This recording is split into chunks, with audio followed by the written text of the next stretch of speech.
Welcome to have a Steph-N-Lee day. This is our home, and we've been here for 6 months in Tennessee. And a little bit about us is we moved from a farm and a farm home to a double wide, and we had a lot of downsizing to do. Downsizing included my collections. I'm here to show you today some of the collections that made the move with us, and these are a few of our favorite things. So maybe, like some of you, you grew up in the 60s, 70s, like I did, and you have an affinity for the Christmases of that time. They're not the same nowadays, but as I go back in time and search my memories for the happiest of my childhood, Christmas time at the aunties, at grandma's, at mom and dad's rings true, and that's where I started my collection, and I'm going to share some of that with you today in part 1, the part series. Hope you like. There's a history to these ceramic Christmas trees.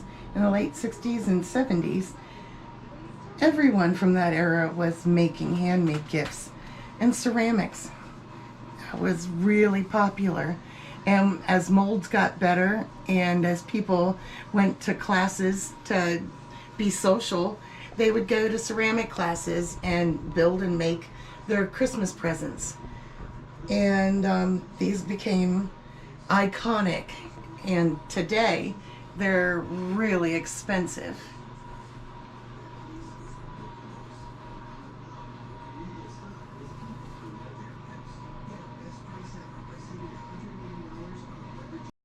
Every 5 and 10 had these ceramics that you could purchase and just put a little something for that aunt or that grandma to add to her nightgown or to add to their slippers.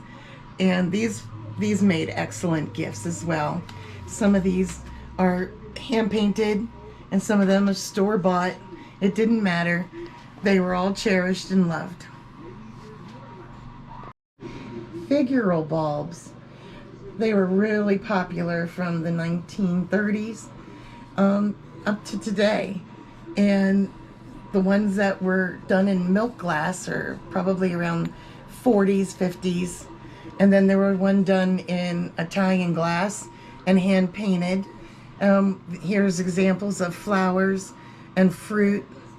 Here's a celluloid cardinal, which meant that anytime you see a cardinal on your tree had significance for a past loved one. And of course, your iconic figural Santa bulbs.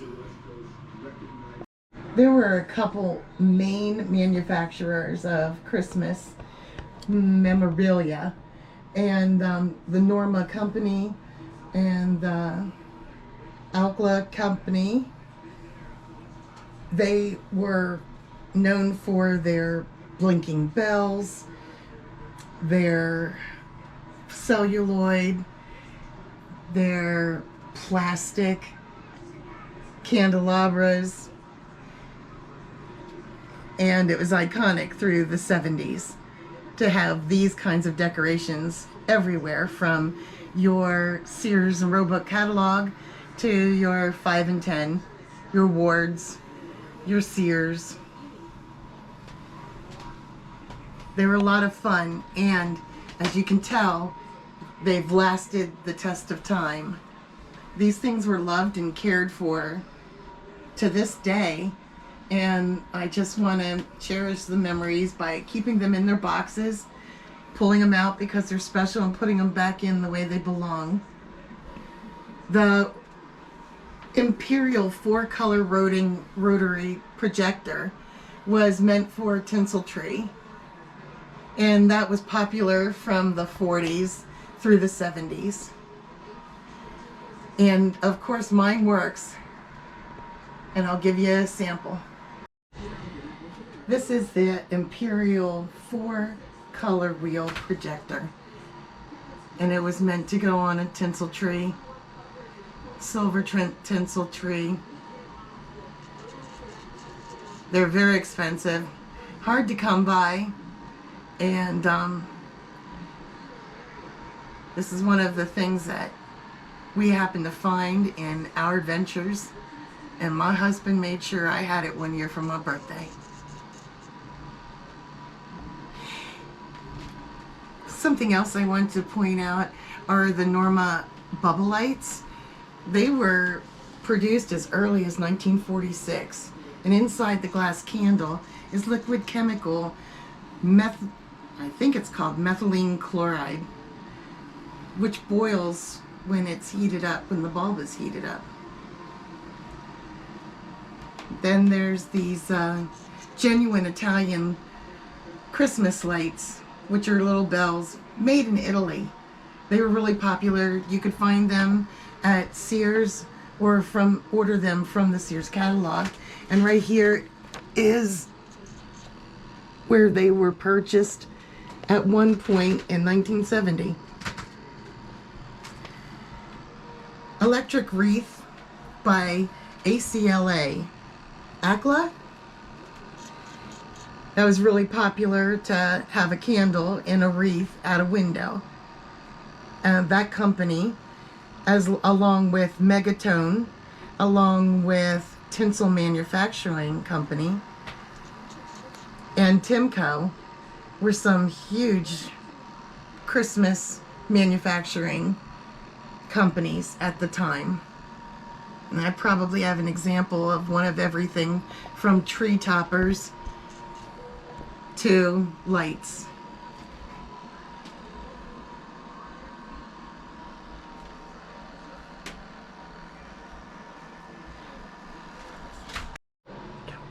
One more thing.